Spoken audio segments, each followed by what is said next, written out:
सास बहू का अनमोल रिश्ता। गांव में चंपा देवी और उनकी बहू सुनीता एक ही घर में रहती थी। लोग कहते थे कि सास बहू का रिश्ता हमेशा तनाव भरा होता है, लेकिन चंपा देवी और सुनीता के रिश्ते में कुछ अलग बात थी। हाल ही में दोनों के बीच छोटी छोटी बातों पर अनबन होने लगी थी। सास खुद से, आजकल सुनीता बदल गई है, पहले जैसी बात नहीं रही। सुनीता हल्की नाराजगी से, अम्मा जी, मैंने कितनी बार कहा है कि मुझे अपने तरीके से काम करने दीजिए, हर बार टोकना जरूरी है क्या? बेटा, मैं तो बस यह सिखाना चाहती हूँ कि। सुनीता बात काटते हुए, अम्मा जी, मैं अब बड़ी हो गई हूँ, मुझे सब आता है। चंपा देवी चुप हो गईं। उन्हें बुरा तो लगा, लेकिन कुछ नहीं कहा। चंपा देवी पड़ोसन लीलावती के साथ घर के आंगन में सास बहू की चर्चा। लीलावती हंसते हुए, अरे चंपा बहन, बहू से अनबन तो हर घर में होती है, अब ये सब तो चलता ही रहेगा। चंपा देवी सोचती है कि क्या सच में सास बहू का रिश्ता ऐसा ही होता है?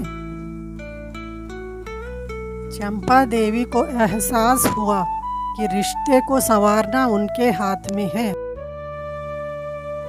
शाम का समय, घर में मेहमान आने वाले हैं। सुनीता जल्दी में है।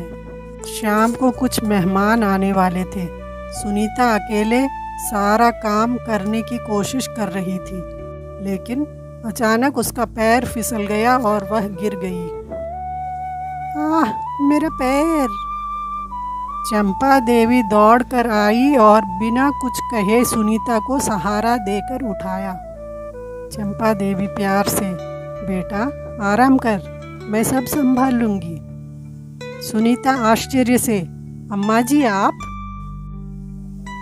मेहमान आए और सुनीता अम्मा जी की मदद करने लगी। सुनीता ने देखा कि उसकी सास ने अकेले ही सारा काम कर दिया। उसे अपने बर्ताव पर अफसोस। सुनीता शर्मिंदा होकर, अम्मा जी, मुझे माफ़ कर दीजिए, आपने हमेशा मेरा भला चाहा और मैं आपको समझ नहीं पाई। चंपा देवी मुस्कुराकर, बेटा, जब तक हम एक दूसरे को समझेंगे नहीं, तब तक रिश्ता कैसे मजबूत होगा? अगली सुबह सास बहू घर में चाय पी रही हैं। चंपा देवी, अरे आज तो चाय भी बहुत अच्छी बनी है।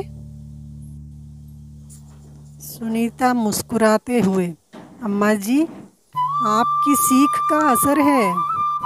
तभी पड़ोसन लीलावती आती है और मजाक में कहती है, अरे वाह, आज तो सास बहू एक साथ बैठी हैं। सुनीता हंसते हुए, अब तो अम्मा जी मेरी दोस्त बन गई हैं। चंपा देवी, रिश्ते निभाने के लिए समझ और प्यार चाहिए, और वो हमें मिल गया। सास बहू के रिश्ते में अगर प्यार और सम्मान हो तो यह सबसे सुंदर रिश्ता बन सकता है। सास माँ जैसी और बहू बेटी जैसी बन जाए तो घर स्वर्ग बन जाता है।